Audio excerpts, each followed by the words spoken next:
introduce our next speaker, who most of us know. He is our sitting US Congressman. He's been in the Florida House, the Florida Senate, and I'll let him go from there. Congressman Webster.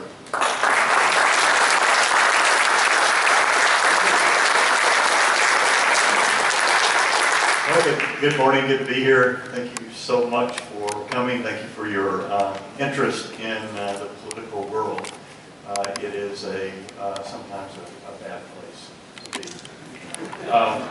I'd just like to explain, for those of you who haven't heard that explanation, of what I feel about this little card. This little card slides in a card reader in the House of Representatives on the back of some of the seats. And it's and then lights come up, and there's either a green or a red. Actually, there's a yellow light too. I think you said I call it chicken light. But anyway, that's where you vote. So red is no, green is yes. And this card has my picture on it, has my signature on it, but I realize it's only borrowed, and it's borrowed through January 3rd of 2015, two-year time frame. And I know I have to re-earn it. If I didn't re-earn it, then I would go home and play with my 8 grandkids. I got another one on the way, by the way, number 9. Or I would use it to the best of my ability to benefit this community and our district, and in some cases the state of Florida, and in others the entire world. But I do hold it as a borrowed card, and I understand that. And so what I would tell you is, here's how I use it. There are no perfect bills. None. Except the Mother's Day resolution. That's all. So there's these bills are imperfect, and they have different things in them. If I'm a majority of the issues I'm for, then I'm going to vote for it, even if there's some I don't like.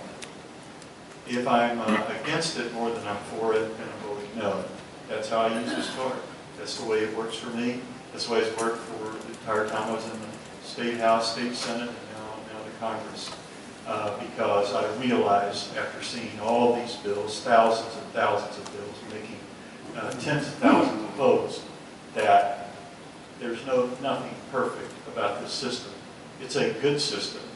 It's the best system, but it's not near perfect. I gave a speech the other day.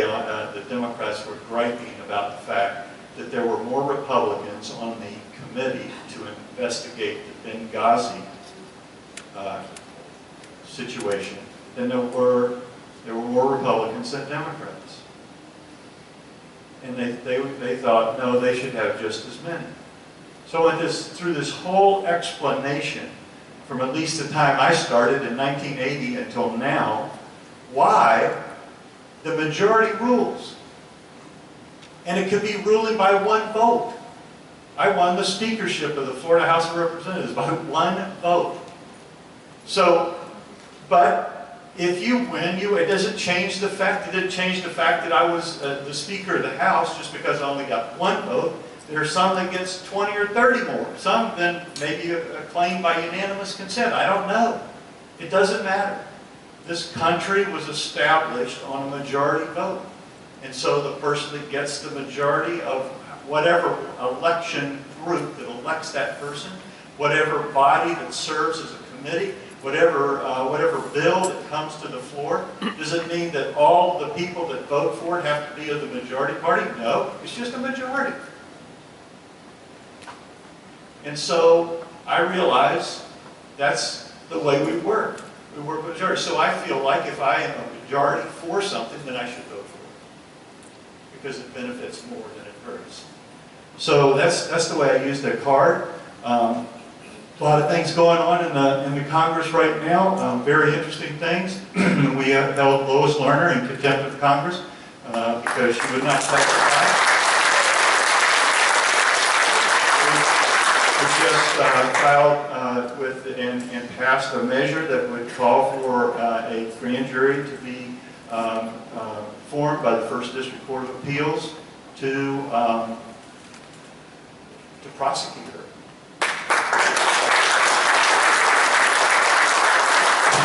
I said, I serve on this little committee called the Rules Committee, and it governs everything that goes to the floor. And so we spend all the amount of time the members want to take on arguing these particular measures.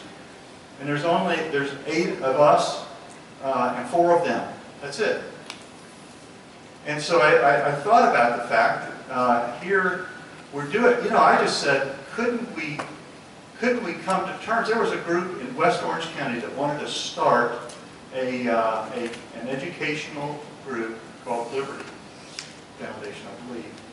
And they wanted to train people about the Constitution and about the duties and about the budget and other things. And they didn't know that other people were doing that. They didn't. They just filed their, and so they were sent questions by the IRS that basically, they were intrusive questions. Why did you pick this person as chairman? Who were the other people that were asked to be chairman? Who were the other candidates? What are your donors? Who are they? What do they contribute? Where do they work? What do they do? All these questions that are none of their business. And it was just a stall technique to keep that group from... Well, they didn't know that anybody else was having a problem. So 6 days after they filed it, the person who really wasn't necessarily a part of the group, he was hired to be the CPA to send the stuff to the IRS. Well, 6 days later, he was audited. So he wanted out. He just wanted to get out. I don't want to do this. I'm happy. I don't want to do this. And the others just got beat down and down and down. And finally, because they had asked myself and Senator Rubio to do a little promo for their first event. And they had it. There were a lot of people that came. They're all excited about doing it. The IRS sent them a letter that said, if you do anything and you raise 1 penny, we're taxing you because you don't have an exempt status right now. So they gave up. And then, a year later, it was found out that a bunch of people, that happened to a bunch of people, so they came to me and told me that whole story, because I wondered what happened to them. They'd done this little promo, and then they had this meeting, and then nothing ever happened, and no one said a word. They didn't want to talk to anybody about it. They were afraid. So they gave up. So I'm in committee, and we were in this Rules Committee, and we had the people there that were the sponsors of the things about Lois Lerner. The Democrats didn't want to do anything. They thought we were doing things around the Constitution. We should not do this. These people, we shouldn't take them on. We shouldn't do anything. The thing is over. It really never happened. And we shouldn't do anything to Lois Lerner. She's totally innocent. And as the president said, there's not a smidgen of evidence of anything. Yeah. All I did was tell that story and ask them a question. Look at, okay, if somebody knows there's 2 rogue employees in Cincinnati for the IRS that did this, then why haven't they been prosecuted? If they're the ones that did this to this group in West Orange County, then prosecute them. If it's Lois Lerner, prosecute them. If it's someone else, prosecute them. But shouldn't we hold somebody in contempt? And since Lois Lerner would not testify, she was the one. It's sad. We're at that point. And then we established a special committee on investigating the Benghazi situation. And we want to get the facts. That's all we want. It's based on some facts. You can wonder, why didn't Congress get the emails that Judicial Watch got? Well, Judicial Watch can file a suit, and the penalty is a felony if you don't produce them. For us, we can only ask for them, and the penalty is we could hold you in contempt. Well, we've held the Attorney General in contempt, and what does that do? That's all. We don't have enforcement, but in the courts, they do if you're an individual person. So Judicial Watch brought the suit, and they got this. So we saw, those were documents that we had requested that they just refused to give us. So now we have them. I think that's what pushed everyone over the edge, even though I had signed on something over a year ago to say, let's have a special committee. It's just not going anywhere. And hopefully, for the benefit of those 4 Americans that lost their lives, we'll be able to come terms, and for their families, just so there's closure. And we'll find out the facts. We're going to get the facts. Chairman Gowdy, Trey Gowdy, is a former federal prosecutor, very good on his feet, and he is a prosecutor. You'll see him when you see him in action. You'll know that he's a prosecutor. He's a tough guy, but he's a fair guy, and I think it's going to be good. And just by the way, yes, there are more Republicans on that than Democrats. That's the way it is. That's the way it is. So, there are other things that are happening, but you know what? We don't want to lose fact that we don't want to go past the fact that we have dedicated ourselves to bringing this government into a government that provides for the flexibility and freedom for businesses to create jobs, and we're trying to do that. I mean, really, if it came down to an end, the reason we don't have enough revenue is because people are unemployed. You say, well, unemployment keeps going down. Oh, yeah. No, what's going down is people are dropping off. They're not even looking for jobs. It's the lowest percentage of employed people. 62% of those eligible to be employed are employed. And the way to fix that is to create jobs. Do we create them? No. However, if we approve, for instance, this is sort of the hue and cry we have for jobs, and that is build the pipeline, build the XL pipeline, because if we can become energy independent, we are going to be in much better shape from a national security matter and any other way. We can get 800,000 barrels of oil from our neighbors to the north, and the only reason it requires the president's signature is because it crosses the border. So this little 1-inch piece of pipe can't be built. We could build the entire thing from 1 inch next to the border between us and Canada, and we could do it right now. But to connect it and to get the Canadians to pay for it, we got to have that 1-inch of pipe. The president said he wanted to use his phone and his pen. Well, I said, use your pen. Sign the pipeline. Let's do it. It's been through enough review. So that's just one example. I mean, we have done people who are doing research and development tax credits. We did that. I mean, I could go through a litany of about 35 or 40 bills that we've sent to the Senate, and certainly they never be heard from again. But that's where they go. And so if we're focused on anything, we're doing our job, constitutional job, of doing oversight of the administration. And that's the IRS, Benghazi, and a whole lot of other things that are still going on. And those investigations will continue because that's part of our job. The other is to make policy. To make policy that hopefully will get this economy rolling and get us back to an economy that's actually one we can be proud of. It's growing, not growing at 1/10%, but growing at 3 and 4 and 5%.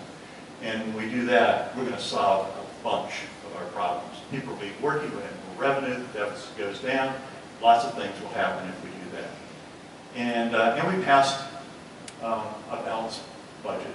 Balances in 10 years, crafted by Paul Ryan and his committee. Was the only one presented that balances. We voted on the president's budget, but actually this budget got 2 votes by 2 people that are retiring, two Democrats that are retiring. We got 2 votes for his. It never, ever, not in 500 years, not in 5,000 years, never balances. It is not anything he's interested in. The Democrats, several Democrats, the progressive Democrats, the Democrat Black Caucus, the Congressional Black Caucus, the Democrat, regular Democrats, whatever, they all presented budgets, full budgets. Not one of them balanced, ever. It's not a priority for them. They don't care. So what? Okay, so what if now, 10 years from now, the deficit is $27 trillion? They don't care. It's sad, but it's the way it is. Ours balances. I hope at some point in time we'll be able to get the Senate to agree with that. And with that, I'll stop and see what else we have. Thank you, Congressman. Members of the Southlake 912 Project have put together 3 questions that they'd like to forward to you. First one, what steps need to be taken to unify the GOP? What? I can do this. Here's one step. I think we have to identify the enemy. Okay, I understand that sometimes we identify the enemy as us, and I understand that, but there is a bigger enemy out there. People that don't want to have a balanced budget. People that don't care about the agencies or administration stomping on somebody. People that don't consider the idea of generating an economy that works. And so for all those things, there are those outside on the other side. And they're there. And they are the enemy. If there is an enemy, then that's it. And the higher we can get with this overall umbrella and look down and say, okay, what is it that's stopping this country from growing? What is it that's turning away from the Constitution and other things that are happening? And who that is, that to me would be the direction we're going to go. So if we can agree to some overall principles, to me, that's the way to go. I'll say this one thing. I've realized, and I know, I've seen it in legislative bodies all over this country and other things, even within small groups. Power and principle cannot coexist. They can't. You either have something based on power, a few people at the top know everything that happens, and then you got this pyramid of power, and down at the base nobody has any influence, or principle. And I would say we'll unify ourselves when we get back to talking about principle. Thank you. The second question is, we currently have a divided Congress. If the Republican Party was to get control of the Senate, what would you identify as the top 3 issues that must be addressed? Number 1, I won't even tell you the issue. You take a guess. Repeal it.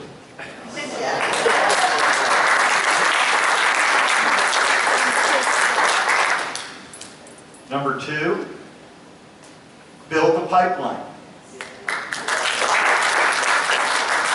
And number 3, you might think this is a little odd, this is down and dirty, whatever. I hope that the Congress will get back to what they call regular order. The House has committees. They hear bills. They bring them to the floor. They vote. A majority of those that get a majority vote go to the Senate. The Senate does the same thing. They have committees. They hear bills. They move them to the floor. And if they don't agree with what the House bills are, they form a conference, they work out the differences, they come back, and they send them to the President. That alone is what has kept, number 1, many of these things from happening. Number 2, it is a detriment. It is when we just continue to do continuing resolutions on the budget. We never get to sweep out the bad. We never get to promote the good that's found in those appropriation bills. We only get to continue what we did before. And that plays right into the hands of the administration. And to me, the only way we're really going to have good public policy is to produce it the way the founders thought we should. And that is House and Senate both move bills. They get together, they combine them by conference, and they send them to the President. That, to me, is one of the biggest things that I hope we get to do. Thank you.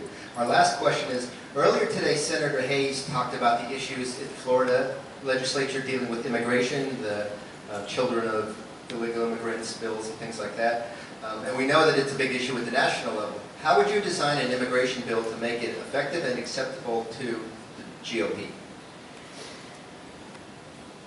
I don't think that's ever been done. To tell you the truth, that's why nothing's happened. But here's what I would tell you. I've said all along, number 1, we have to secure our borders. For a lot of reasons, not just for the immigration issue, we have a national security problem. We have probably the most heinous crime that is being committed right now. And you think about Nigeria is human trafficking. They're stealing the lives of people. And it happens across our borders. We go down, they come up, they traffic people. They traffic drugs. And there are all kinds of other illegal things that are going on because our borders are not secure. So secure our borders. Number two, we need more help. And the way we get that help is to have interior enforcement. And that enforcement can be done by our own federal officers, but also we should couple up and pair up with the state and local law enforcement people. And they too would be given the opportunity to help us enforce our laws. And so we know, and then we have E-Verify. All that does is say 40% of the people that are here came here legally. They just never went home. And so time took away their privilege to be here, but that's not against the law. There's not a, I mean, it is against the law. It's not a criminal act. So that's why now local law enforcement can't hold anyone, because you have to hold somebody for a crime. There's no charge at all. Even if we made it a misdemeanor, it would be something that would allow someone to hold. We need to know where everyone is. If we do E-Verify, you can't get a job. Those are the kind of things we have to do to have internal enforcement. Then we have to get rid of the backlog. There are legitimate people, citizens of this country, who came here, and now they have the privilege of bringing a son or daughter or others here, and yet we have cases in our own office where people applied many years ago, let's say 2005, 2006, and then they were transferred to us when I got into office, and there's still open cases where the immigration service is only at 2,000. So they've waited years and years and years for that person to come, and they still have not gotten to them yet. So somehow, some way, we have to get rid of the backlog before we start a new law. And those are legitimate. They're under. They work just. They would get here legally right now under our laws that we have. And then lastly, then I think after we've done all of that, there could be a pathway to some legal acceptance of people here. But those would have to be done, and they have to all be done. The biggest fear of Republicans is that the president picks and chooses what he enforces. That's the biggest fear. I'm being honest with you. People are afraid he'll just, okay, he's got this big package, here it is. Yeah, I see that, but I'm not doing that one. I'm only doing these. And that's our problem. So there's where we are.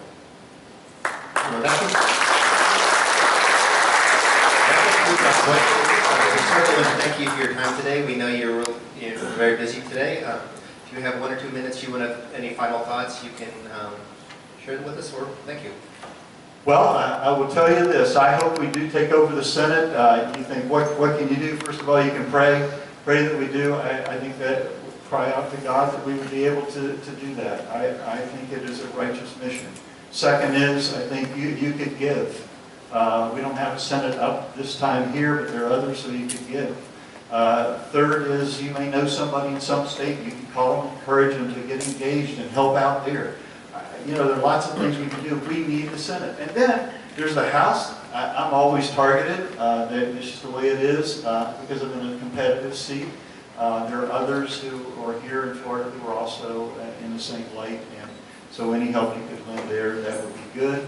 And finally, I think the key is just continue to be involved. The more people are involved, the more people that are engaged, the better voice you have. So thank you for showing up today. I mean, to listen to a group of politicians give you sometimes just boring speeches, it is awesome. And I appreciate you doing it, because this is an important day we live in. And there are things that are happening that are really important, because this world is totally chaotic and very volatile. And we live on pins and needles in areas of this world, and we are in grave danger of even national survival if we don't bow up to some of the things that are happening, including the Russians. They are on a mission, and we need to stop them. Great to be here. Thanks for listening.